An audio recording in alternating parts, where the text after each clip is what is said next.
जहां पहली और प्रमुख खबर आपको बता दें कि भारत ब्रिटेन सीईटीए लागू हो गया है और व्यापार को अब इसके जरिए कहीं ना कहीं एक नई रफ्तार मिलती हुई नजर आएगी, जहां निर्यातकों के लिए भी अवसर बढ़ेंगे और भारत की अगर हम बात करें तो इसके जरिए कई सारे फायदे भारत को मिलते हुए नजर आएंगे, क्योंकि इस समझौते से सीधे तौर पर कई सारी जो चीजें हैं उनके दाम कम होंगे और दाम कम होने के साथ सीधा असर पड़ेगा। आखिर इस समझौते का क्या कुछ फायदा मिलेगा? भारत ब्रिटेन सीईटीए आज से लागू हो रहा है और क्या इससे फायदा है, सीधा उसका रुख करते हैं।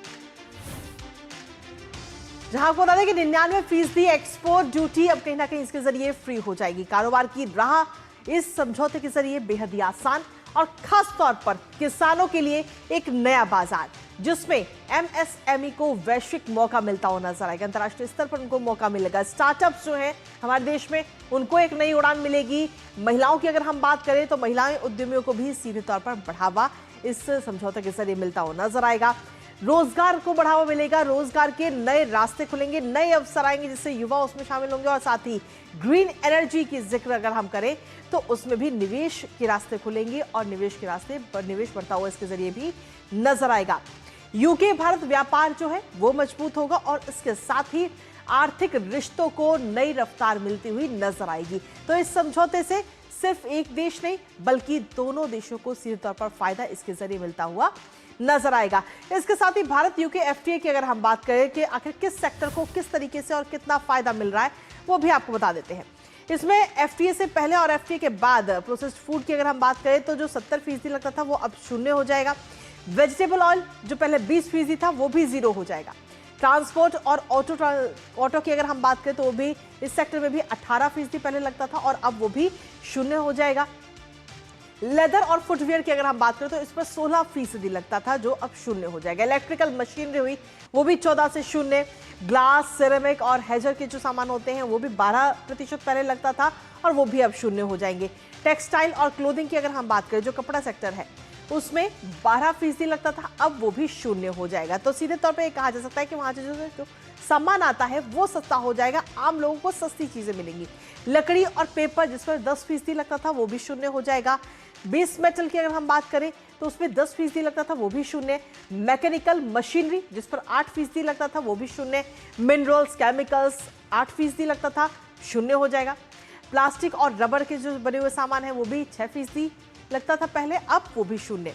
इंस्ट्रूमेंट्स और घड़ी जिस पर 5%, माफ कीजिएगा 6% लगता था, उस पर 0 हो जाएगा।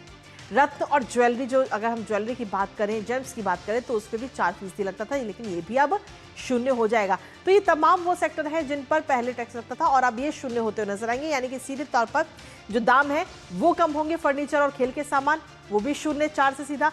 हथियारों की अगर हम बात करें तो वो भी 2% लगता था और वो भी अब 0 हो जाएंगे। तो कुल मिलाकर किस तरीके से भारत को फायदा होगा इस समझौते से वो हमने आपको बताया जो आज से लागू हो चुका है। इसके साथ ही भारत ब्रिटेन सीईटीए, भारत के आखिर किन उद्योगों को सीधे तौर पर फायदा होगा इसके वो भी आपको बता देंगे कि कई सारे उद्योग जगत की अगर हम बात करें तो इसमें खास तौर पर रेडीमेड गारमेंट्स और टेक्सटाइल सेक्टर को सीधे तौर पर फायदा होगा। इसमें फुटवियर सेक्टर है और मसाले, मछली और समुद्री उत्पाद, मांस और प्रोसेस्ड फूड, अनाज, फल और सब्जी, ये तमाम चीजें जो सस्ती हो जाएंगी अब आज से।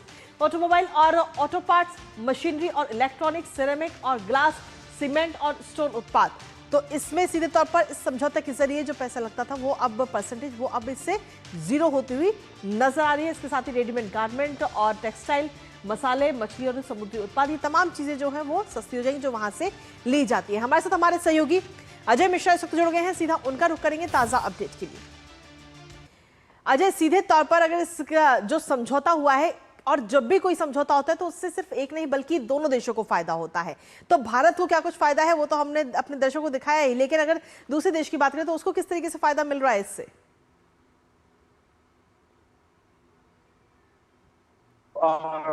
दुनिया की सबसे तेज रफ्तार अर्थव्यवस्था का सबसे बड़ा बाजार मिलने जा रहा है। 5वीं सबसे बड़ी अर्थव्यवस्था इस वक्त भारत है, छठे पायदान पर आता है ब्रिटेन। हमने ब्रिटेन को ही पराजित किया अभी कुछ दिनों पहले जीडीपी के मामले में। अब ये जो यूके और इंडिया के बीच में जो डील हुई है वो केवल ट्रेड को लेकर के नहीं हुई है, इससे निवेश बढ़ने की उम्मीद है। 60 बिलियन डॉलर्स का जो ट्रेड है 2030 तक 100 बिलियन डॉलर तक ले जाने का लक्ष्य रखा गया है और कोशिश ये की जा रही है कि भारत के जो 99% उत्पाद हैं उनको किसी भी तरह के ड्यूटी यूके में न देना पड़े। यूके से जो यहाँ पर हाई क्वालिटी विस्कीज आएंगी, जो कार्स आएंगी, उनको स्पेशल कोटा हमने दिया है। स्पेशल समझने वाली बात यह है कि इसमें जो डबल कन्वेंशन हमने कॉन्ट्रैक्ट किया है डीसीसी, उसकी वजह से हमारे देश के न केवल गुड्स बल्कि जो सर्विसेज हैं और जो प्रोफेशनल्स की आवाजाही होती है उसको बहुत ज्यादा बूस्ट मिलने की उम्मीद है।